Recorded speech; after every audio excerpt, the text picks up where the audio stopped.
Thank you, Dr. Aouni, for your generous introduction, and thank you all of the members who came together to bring us here together. Gerhard, AUC, hosting it, and I was given 15 minutes, and so I cannot talk about everything I would like to talk about, but I will at least do this. Excuse me. No. I will speak about one sector only where I have been involved as a practitioner, because I cannot, in 15 minutes, you cannot do all of what you need to say. And it is the circular economy, because my introduction to the work of development started in 1982 with the workers of, what they call them garbage collectors. I call them the recyclers of Cairo. So, the recyclers, yes. They're not unique. 2% of the world's population is estimated to be engaged in that sector in an informal manner. It provides more livelihoods than the formal one, and their earnings vary widely, but they make more money than a government employee. So they make money. They finance their own livelihoods. In Brazil, they earn 1 to 1.5 times more than minimum wage. In all of these other countries, they make a net profit. All this is GDP that is not counted. So I want you to look at some of these numbers, because I will come back to them. 4 billion people are likely not to have any waste service by 2040. Open burning will triple from 49 million metric tons to more. It is projected that 19% of the total emissions budget that we are allowed globally will be surpassed. Now, what does this cost? We're talking about financing in this conference, right? So waste collection alone, to solve the world's problems, is estimated to cost 100 billion. 95% of plastic problem is estimated to cost 120 billion. Loss of land, 1.5 trillion. Social and environmental impacts on marine life, 2.2 trillion. The business cost to fisheries, tourism infrastructure, 13 billion. My goodness, who is causing all of this? Who's throwing all of this stuff away and burdening the planet and communities and people and fisheries with this cost? It's mostly rich people.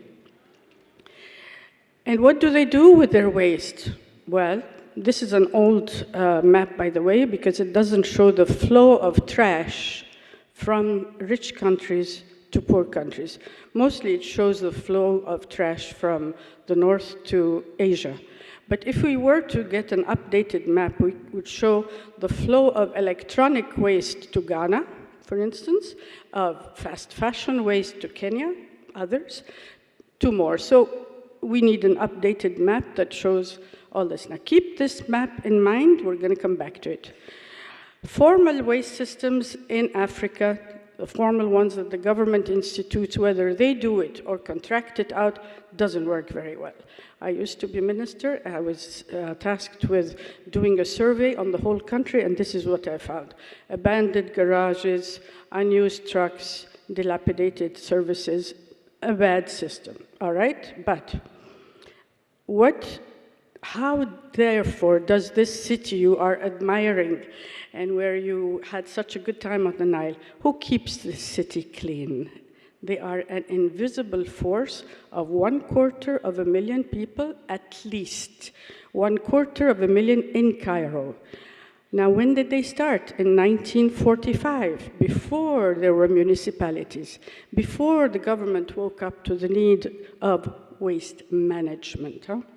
So this is how they began, with donkey carts. How did they get them? Did the World Bank finance that? No.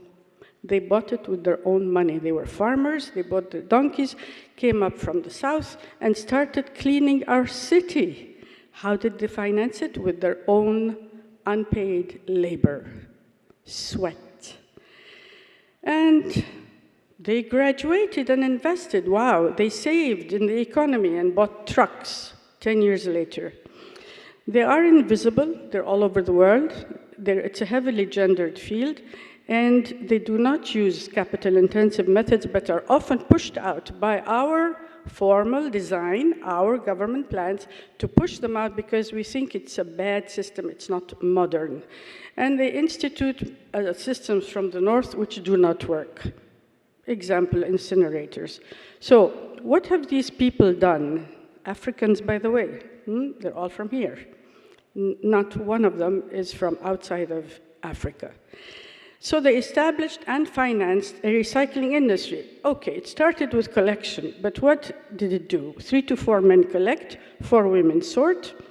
How many tons? In this city alone, 15,000 tons per day.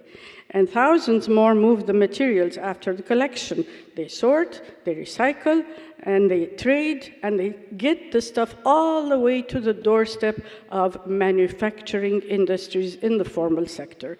So if you calculate 17 jobs financed by their labor and their savings for a city that generates 15,000, how many jobs is that?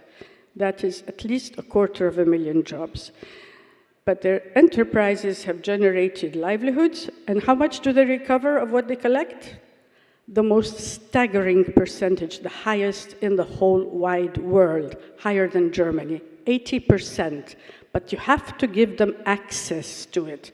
And that is a huge issue, because when cities contract services to formal companies, it's usually a major step to disenfranchise and exclude them from accessing the materials.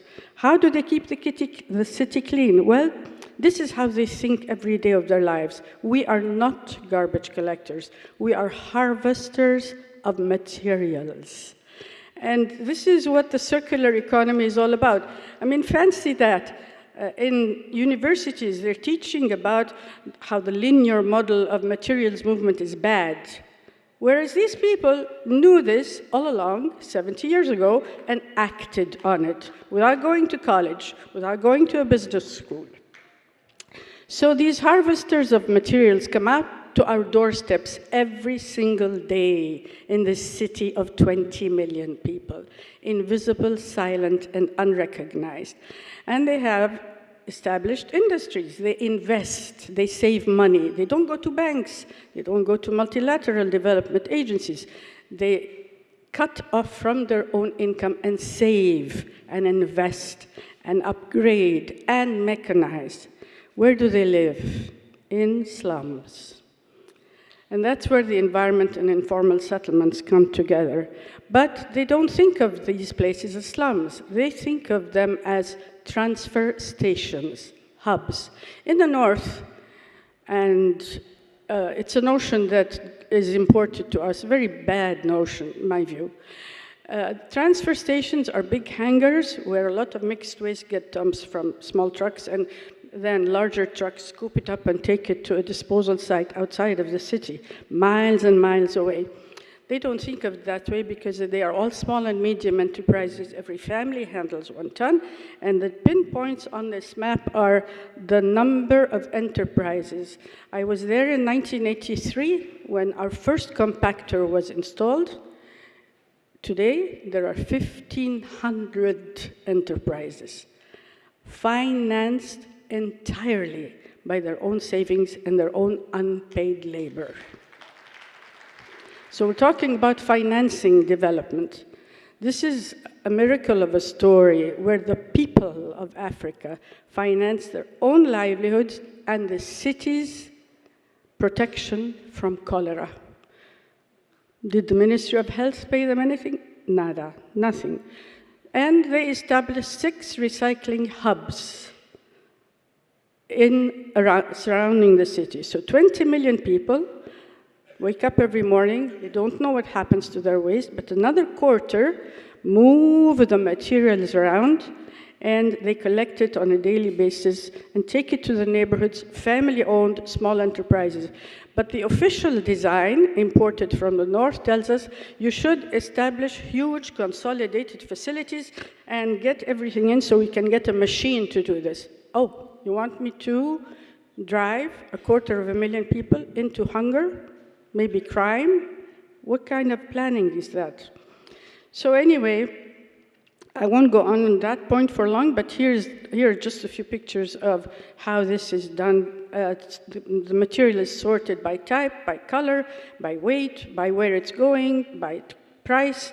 It's a very complex thing. But have they recycled the cleanliness of the city and machines only? No.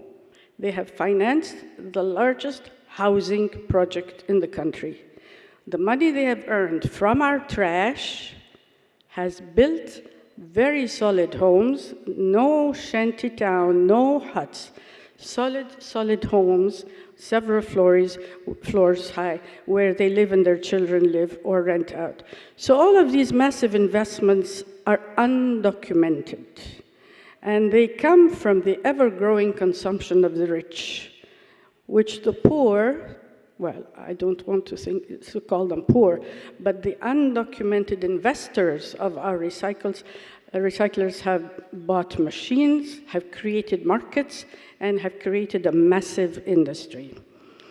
It is a heavily gendered field where women do, unfortunately, the brunt of the sorting, and it is all over the world, not just Africa, it's all over the world, because 2 million of the world's population works in that sector. It is all so pervasive that nowadays, this wonderful Nile that you enjoyed last night, the people who fish in the Nile are now finding it more lucrative to fish the plastic that the rich drop into the Nile, unfortunately, more lucrative than fishing fish. Bad situation. Kibera in Kenya has a huge number of recyclers, invisible, likewise. Kaliecha, Western Cape, I know this place very well. I've been there very many times, and we've had exchange visits between their recyclers and ours, same thing. Dharavi, Mumbai, this neighborhood is now being redesigned for demolishing so that they can put high-rise in it and move these people out without thinking, when you move them out, who's going to bear the brunt of the transport cost? Because someone has to. In this city, the labor, transport, mechanization, housing, gas, everything was financed by the people, the Africans, no one else. So today we're talking a lot about plastics, right? And about global warming. Well, it turns out that plastic is as bad as coal, believe it or not. Because the emissions from it, they come from oil and gas, right? So if we go to renewable energy, which is good, where will all of the oil go? It's naive to think that the oil and gas industry is going to stop extracting because we're going to renewables. They are going to go to plastics. That is a fact, okay? And the greenhouse gas emissions from plastics are equivalent to 189 coal plants. This is from CL. So where does the greatest leakage come from? From post-consumer plastic.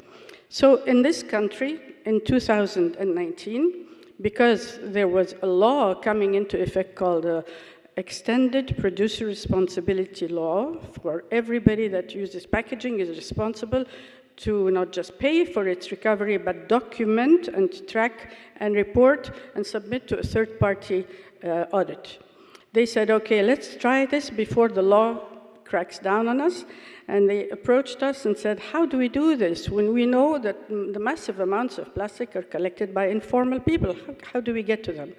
And so we designed a reverse credit system that documented all of the informal workers and traced the materials that they harvest and move all the way to the factories, got them to register on a digital platform. Now, you can imagine how hard that is.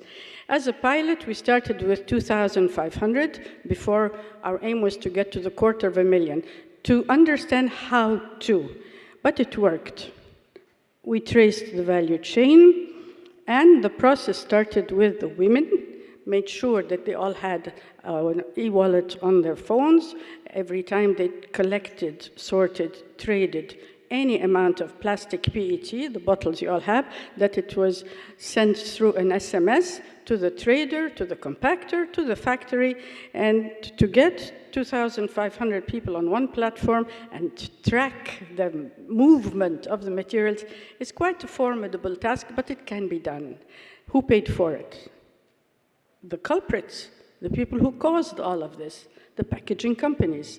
Because of all of the plastic that leaks into the environment, post-consumer packaging is the #1 culprit. Anyway, I won't go into too many of the details of the how, but it worked. How well did it work? After 4 years, 88,000 plus tons of very lightweight PET was collected. 2,900 recyclers in the informal sector were onboarded and engaged. It cost them $54 million. Divide by 50, that gives you the number in dollars. A pittance, nothing, compared to their profits and to the damage. Remember the first slide I showed you about the cost? This is nothing compared to the cost to land, to fish, to emissions, to health, to marine life, and so on. And the savings in CO2 equivalent emissions are this number. And because this worked, we said, okay, do I have another case study to offer you? Yes, one that started way before. And I think there's a lot for Africa to learn because we have a serious problem with the North dumping its fast fashion debris onto our shores. This is how waste is sorted in the neighborhoods where these people live. It's not the best situation. It needs to be improved. We need to source, segregate. We need to protect them, but we're totally oblivious to their needs. It doesn't matter. Out of sight, out of mind. They can get sick. They can suffer. It doesn't matter. My home, I live in a clean neighborhood. It's fine. It's not fine. So we decided to emulate the sorting situation and know-how and respect that these people have know-how, local indigenous know-how, and started with clean rags from the fast fashion industry.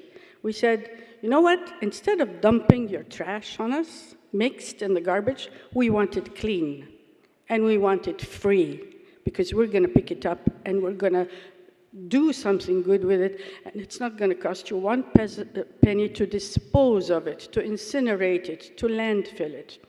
And this is how it started in '87, with the girls who sort trash, these same girls who have to do the unhappy thing of sorting the city's mixed waste. They started coming in '87 and continue up till today. It's a nonprofit called Association for the Protection of the Environment. And here in '87, they started working on handlooms and produced beautiful materials, which we now export. And they graduated all the way to patchwork quilts. Instead of just loom, they can sew. But the reality of their living situation is this. I'm showing these two slides not to shock you, but to show you the power, Amandla, right? Amandla, in our people. They might live in some horrific situations, but doesn't mean that they are totally bankrupt of Amandla and of abilities. Because the picture on the right is the beautiful things that they produce from the fast fashion industry that destroys the environment, but they still have to live in difficult conditions. The third case study, and I will end with this one. Sorry, Dr. Ali, I'm trying not to use up more than 15 minutes, was brand name fraud. In 2006, another culprit, the shampoo industry, approached us and said, we're having a problem with our containers, the shampoo bottle, when it's still intact and unscratched, it gets refilled fraudulently, not by the recyclers, but by naughty people, okay? So what do? We want to prevent these from getting out, leaking into the market for refilling. So, okay, we'll set up a school and we'll collect your intact materials, We will harvest them from the recyclers who harvest them from our homes. And before they leak to the people who fraudulently refill, we will bring their children who are still not in school and say, come to a school, bring the containers from your families, we will pay you for them, because if the school didn't, then the fraudulent refiller will. So come to the school, sell the brand name materials empty to the school, and you will get money, but you will also learn. This was kind of the last group of kids who had not gone to school. Surprisingly, it was all boys. Very surprising. But anyway, so they graduated, and we recovered millions and millions of dollars worth of empty shampoo containers. And by the way, the first words that the boys learned in school were Fa, Sunsilk, Pert Plus, Pantene. Important words, because if they were going to get paid for them, they had to know the names of these things and then do the arithmetic. How many bottles did I bring to school to say, did I sell to school, sizes, and so on. All right, so let me just make a new nuance, one that has been bothering me for a whole lot. Local governments don't like informal recyclers, ماشي. But also, our planning for waste management in our cities seeks to exclude them. But what happens when people find no jobs? I'm not talking about conflict zones. I'm talking now about migration because of economic loss of livelihoods, right? Many of the migrants you see on our televisions today are people who are forced out because, well, for some reason, I mean, it may not be recyclers per se, but they are people who have been pushed out of the economic system because our African development plans are bad, all right? We do not recognize the amandla in our people and push them out with our bad development planning, right? So they migrate and they die. Women and girls die first, probably because they're carrying a kid or they don't know how to swim, they're pushed out. Even when they get to the shore, look at that. The men on the boat, sorry guys, leave the women in the water and they make sure that they survive. Right, just 2 slides on migration. 2024 was the deadliest year for migrants. 35% of our people live below the poverty line, even in Egypt. And the global number of migrants worldwide, for all reasons, 304 million, represents 3.7% of the world's population. Remember, the recyclers of the world are 2% right now. What if we expanded that space for them to recycle at home? Would they not maybe stay at home and not get on these boats? It's a question. 1 in 27 people worldwide were international migrants, and 48% of all of them were women. So this is a graph that shows you that, 304 million total. The dark blue is the women, the 3.7% is the percentage of the world population. Can we increase that 2% recycling population to 3.7? My hunch is, if we played it right, we could. For Africa, the people we sent overseas were 29.2 million. Within and from Africa, by the way, it's not all Europe bound.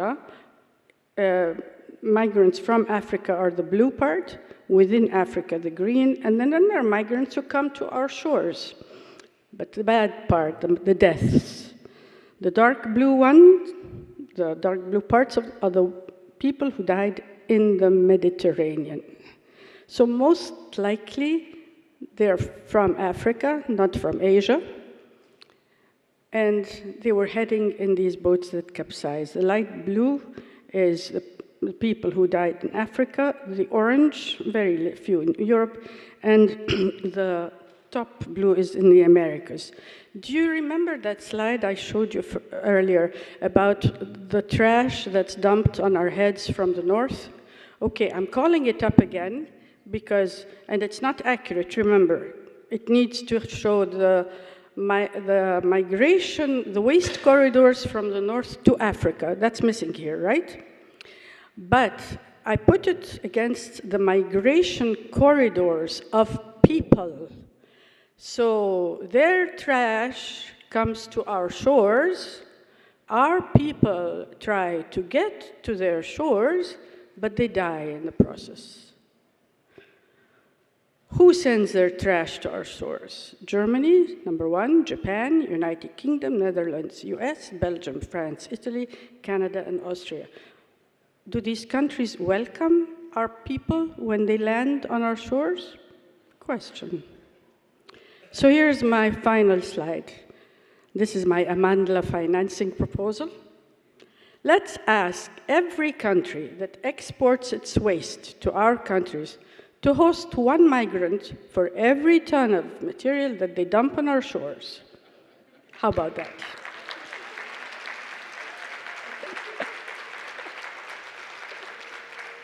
Or I have another financing.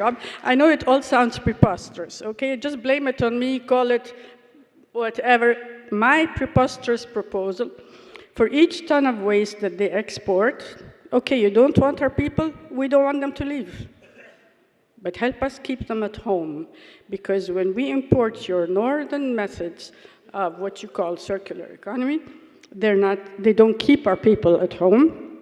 So here's one.